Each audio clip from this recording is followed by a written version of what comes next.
Hello, hello, hello mga kababayan. Magandang hapon, magandang gabi, at magandang tanghali sa iba't ibang sulok ng mundo. So, nandito tayo ngayon. Pilipino tayo at mahal natin ang ating bayan, ang ating bansang Pilipinas. Ayan guys, nakikita ninyo ang ating flag.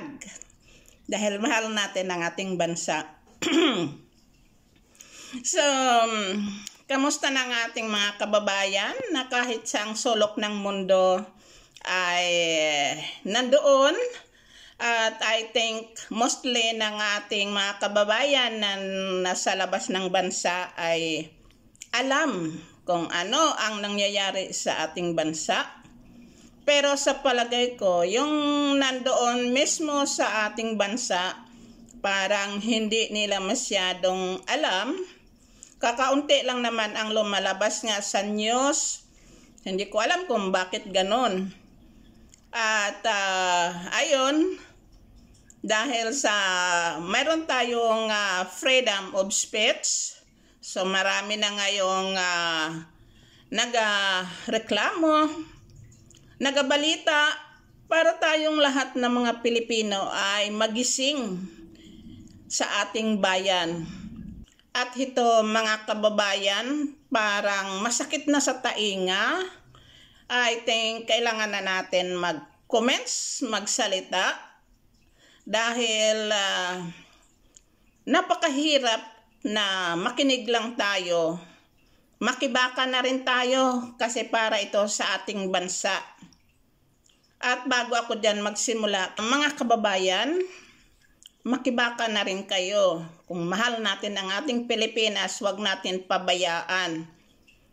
Kawawa ang bansa natin at kawawa din ang ating kapwa na nandoon lang sa ating bansa. Sila ang naghihirap doon. Pero kaunti lang ang nalalaman nila dahil nga siguro minsan naman baka na rin masakit na rin sa tainga ang mga bagay na pakinggan nila kasi mostly ng comments ng tao doon sa atin ay ganun naman daw yon. Kahit anong sabihin mo, ganun pa rin. Hindi yung totoo mga kababayan. Kung marami tayo nga nagareklamo, naga-concern tayo sa ating bayan, I think mag-iba ang sistema. Unlike na kung tahimik lang tayo, wala talagang mangyayari. At ang pagreklamo natin ay tapos na. So paano pa ang mangyayari doon? At paano pa tayo magkaroon ng chance? So habang may chance tayo, magsalita tayo. Nakakapagod na mga kababayan. Kung tingnan natin ngayon ang ating politiko, parang mga bata, kanya-kanyang hagisan ng mga basura nila. Pero hindi natin alam yon mga kababayan, na ang naaapektuhan ay tayong mga citizens. Hindi lang kayo dyan sa atin sa Pilipinas, kundi dito rin sa ibang bansa. Ang bansa natin ay parang mababa ng tingin at ganoon na rin sa mga tao kahit dependihan namin ang aming sarili dito o dependihan namin ang ating bansa, still nagtatanong sila kung ang ating mga politiko, ang ating mga pinuno or leader ng ating bansa ay mayroon bang delikadisa? Edukado ba sila? May kahihiyan ba sila? Hindi ako nahiya sa kapwa ko o sa mga tao man. Pero ang kawawa, ang nakakahiya, yung kayo mismo nga mga hari na mga sa politiko ang nagabangayan na walang katapusan. Ang mindset ninyo ay sobra pa sa mga bata. Ang mga bata pagkatapos ng bangayan tapos na. pero kayo sige pa rin. Ano ba ang nangyayari sa politiko? Sa mga politiko natin, sa aking mga napapanood, naobserbahan ko nung andyan ako sa ating bansa, Senado, Kongreso, ang ating presidente, ang ating ex-president. Hindi natin alam kung ano ba ang dapat or ano ba ang nababagay na gawin.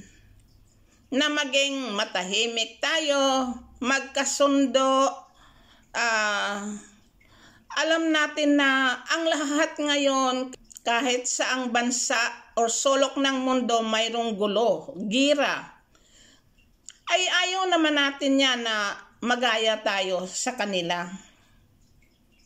Sana ay magising tayo na ang ating bansa ay walang refugee. Kung magkaroon tayo ng gulo, ng gera, I'm sure magkakaroon tayo ng refugee. Kaya gising kayo mga kababayan at makilahok naman kayo. Ang ating mga namumuno ng bansa, hindi ko alam kung anong klase sila. May mga tinapos ba? Marami ding mga lawyers dyan. Alam nila ang batas. Alam ng bansa natin ang batas. Alam ng presidente natin ang mga batas. Ngayon mga kababayan, idugtong ko na rin itong mga ginagawa nila. Ipaaresto si ex-president Rodrigo Duterte. Alam natin yan mga kababayan.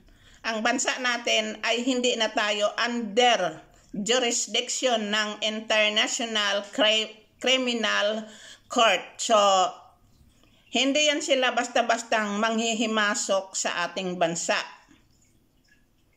Kung sakali man na manghimasok sila, kailangan nasa under jurisdiction nila ang Pilipinas. At marami pa yang investigation, maraming question kasi noon umalis ang bansa nating Pilipinas.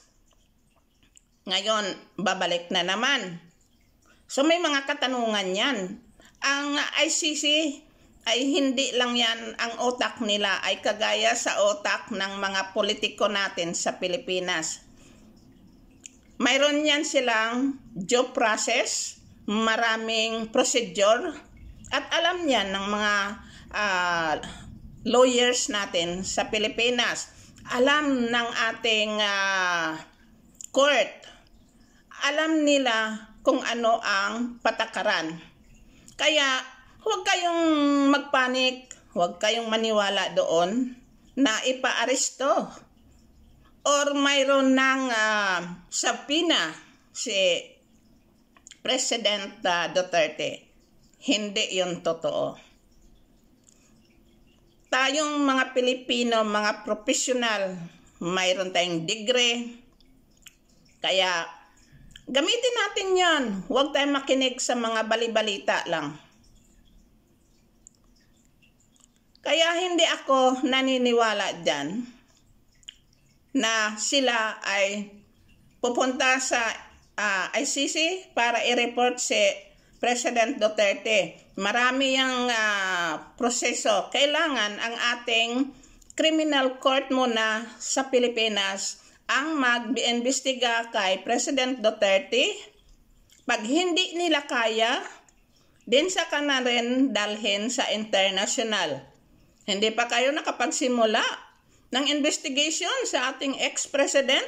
Mag-direct kayo doon ng complaint sa ICC kung totoo man yun nga nag-complain si Trillanes. Hindi tayo maniwala dyan.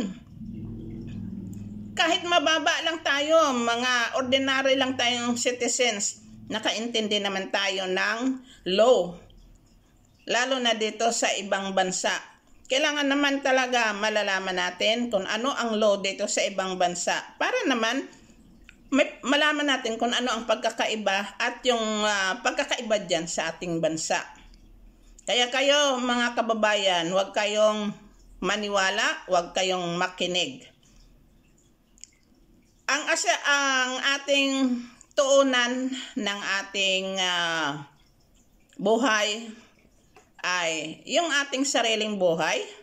Handa din tayo na kung ano ang susunod na hakbang ng ating mga politiko, ang ating presidente kung paano or mayroon bang progress since na umupo ang ating presidente na si President Ferdinand Marcos. Nakikita ba natin? Mayroon ba? At ang aking hinihingi lang sa ating President Ferdinand Marcos Jr. Kung ano sir ang inyong pinangako sa ating mamamayan, sana tuparin ninyo. Kasi sobra-sobra na ang paghihirap ng ating mamamayan. Lalo na sa crisis, sa pagkain, bigas. Imagine, magkano na ang bigas ngayon? Mayroon ng 60, 65, 50, 56. Paano makasurvive ang ating mamamayan niyan kung ganon ang presyo ng bigas? Kaya dapat babaan naman ninyo, bigyan ninyo ng panahon or oras na ma-adjust ang mga bilihin kasi wala namang, hindi naman malaki ang income ng ating mga mamamayan dyan sa Pilipinas. Sila ang kawawa.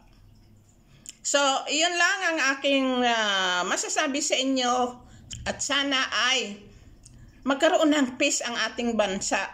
Maging matured, maging responsible yung ating mga politiko, ang ating mga mamamayan, tayong mga ordinaryong tao, maging responsible.